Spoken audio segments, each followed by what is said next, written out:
Yes, moja kati ya mechi dume kabisa. Mechi inachezwa saa 10, muda mchache baadaye hapo mechi inakuwa tayari itakuwa ishaanza kuchezwa. So kwanza kabisa weka comment yako hapo chini, uniambie kati ya Simba na Singida leo nani anashinda, nani atakuwa mbabe na nani ataondoka na pointi 3 muhimu. NBC Premier League inaendelea. Kwa hiyo make sure una like, pia una comment na una subscribe kama bado hujasubscribe. Kwa hiyo hii moja kati ya mechi ambayo inazungumzwa sana, yani toka nimeamka asubuhi mpaka sasa hivi watu wote wanazungumza hii mechi ya Simba na Singida, na mambo mengi sana yametokea. Tumeona baadhi ya clip jana zilikuwa zinasambaa mitandaoni zikionyesha activities zilizokuwa zikifanyika pale uwanjani na vitu vingine kama hivyo.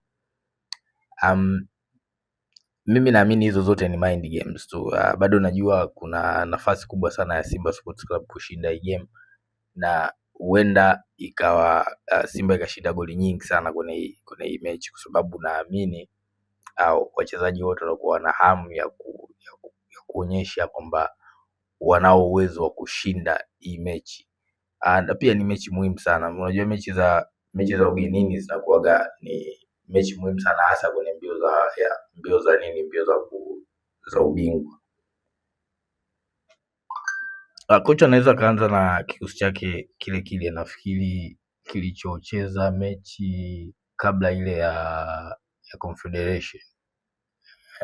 Kabla ya Confederation nafikiri anaweza kaanza na kile kikosi ambapo kutakuwa kuna Ino Luemba, Pele pale, kuna Libasa Gay atakuwepo, kuna Aura naye atakuwepo. Niambie kwenye comment hapo unahisi mchezaji gani atafunga leo, mchezaji gani ataanza kufunga goli katika timu zote mbili, katika Singida Black Stars ama Simba Sports Club, kama na mchezaji gani pia atatoa assist. Nataka nijue, je, mashabiki wa mpira tunaujua mpira kiasi gani? Weka comment yako, like, share, comment. Peace.